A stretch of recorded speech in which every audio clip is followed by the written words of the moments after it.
평소 목이 자주 아프거나 목을 뒤로 넘겼는데 뒷목 전체가 뻐근하고 아픈 분들은 꼭 보셔야 됩니다. 대부분 이런 분들이 경추의 후관절 부위가 반복적인 자극을 받게 되면서 두통이나 어지럼 증상, 부역감 및 목 통증은 당연하고 팔저림까지 나올 확률이 높습니다. 현대인들 대부분이 일자목을 갖고 계십니다. 이렇게 고개가 앞으로 나와 있는데요. 자, 한번 여러분들 따라해보세요. 턱을 집어넣고 머리가 경추 위에 바르게 올라오도록 해보세요. 이런 상태에서 고개를 좌우로 한번 움직여봅니다. 돌릴 때 적절하게 제한을 받기 때문에 고개가 과하게 회전되는 게 방지되고, 예민한 분들은 경추뿐만 아니라 경추 아래에 있는 상부 흉추의 움직임까지 느낄 수 있습니다. 물론 아예 안 돌아간다, 이런 분들은 치료부터 하시는 게 제일 좋아요. 반면 고개가 앞으로 나오게 해서 이렇게 나온 상태에서 고개를 좌우로 움직여보세요. 정상이라면 고개가 나온 상태에서는 더 많이 돌아갈 수 있습니다. 근데 어떤가요? 경추 관절의 움직임이 이렇게 집어넣었을 때 돌리는 것보다 더 과도하다는 느낌 있으신가요? 경추 관절의 움직임이 턱을 제대로 집어넣고 돌렸을 때보다 과도하다는 느낌 받으시죠? 정리하자면 고개가 나온 상태에서 활동을 많이 하다 보면 경추에 불안정성이 생기고 필요 이상의 각도로 계속 움직임을 발생하다 보니까 경추 주변에 염증이 심해질 수밖에 없습니다. 그리고 이런 분들 대부분은 또 잘 때도 옆으로 자고 고개를 돌리고 주무시고, 뻐근하니까 계속 획획 돌리고 스트레칭을 과도하게 합니다. 그러면 경추의 불안정성이 점점 더 커질 수밖에 없어요. 그래서 요즘 어떤 걸 아시죠? 네, 바로 맥켄지 운동, 다른 말로 신전 동작들을 많이 하시잖아요. 근데 이런 걸 할 때도 고개가 앞으로 나온 상태에서 맥켄지 운동을 하게 되면 목이 넘어간다 라기보다는 그냥 머리만 뒤로 이렇게 넘어갑니다. 그러면 이렇게 경추 관절의 압력이 더 많이 걸릴 수밖에 없어요. 흔히 신전 동작을 하시고 경추 통증이 더 심해지거나 디스크 증상이 심해졌다 라는 분들은 대부분 이런 체형을 갖고 계시는 분들입니다. 고개가 앞으로 나오거나 턱이 이렇게 나온 분들이죠. 그럼 어떻게 하는 게 제일 좋을까요? 네, 당연히 고개를 집어넣은 상태에서 뒤로 넘길 때 경추가 넘어가지만 이 경추 아래에 있는 상부 흉추, 여기의 움직임까지 같이 쓰여야 됩니다. 신전 동작을 할 때 이 상부 흉추 쪽이 살짝 쪼이거나 뻐근한 느낌이 있어야 돼요. 근데 목이 안 좋은 분들은 이 흉추의 움직임 자체가 저하되어 있거나 아예 없다라고 볼 수 있습니다. 세 가지를 보여드릴게요. 첫 번째, 고개가 나온 상태에서 목을 뒤로 넘길 때 머리만 넘어가는 거. 그리고 두 번째, 정상 체형인 분이 목을 뒤로 넘길 때 경추만 움직이는 거. 그리고 세 번째, 정상 체형인 분이 목을 넘길 때 경추 부위와 흉추가 같이 제껴지는 것. 네.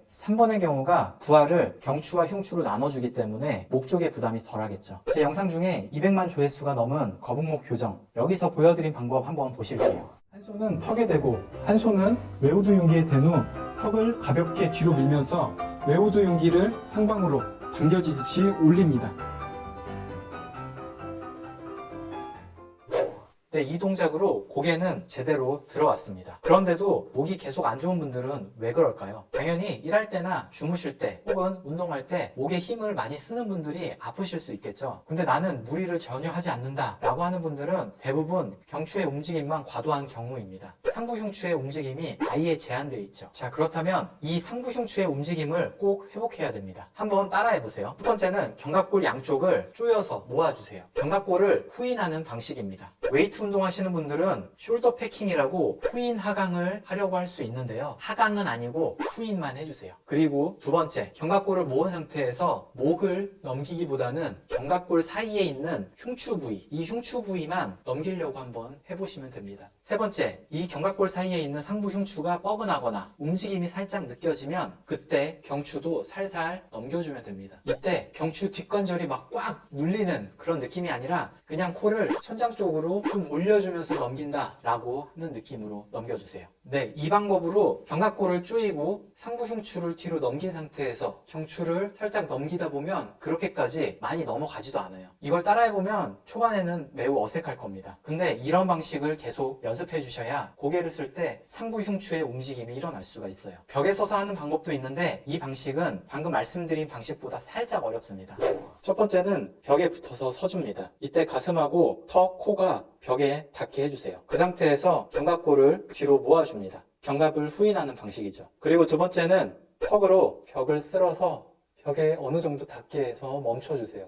이때 경추에 무리한 힘이 들어가면 안 됩니다. 코와 입이 벽에 닿은 상태에서 턱을 벽에 닿게 하면서 들어주시는 거예요. 이때 느낌은 코를 천장으로 보낸다 라고 느끼시는 게 제일 좋습니다. 자, 견갑을 후인하고 턱을 벽에다 대고 있습니다. 그 상태에서 가슴을 벽에서 떼줄 거예요. 이때 경추의 아래쪽에 있는 흉추, 그러니까 견갑골 사이에 있는 흉추가 힘을 받으셔야 됩니다. 절대로 가슴을 뗐을 때 허리 쪽에 힘을 써서 제끼는 방식을 하시면 안 돼요. 한번 따라해 보세요.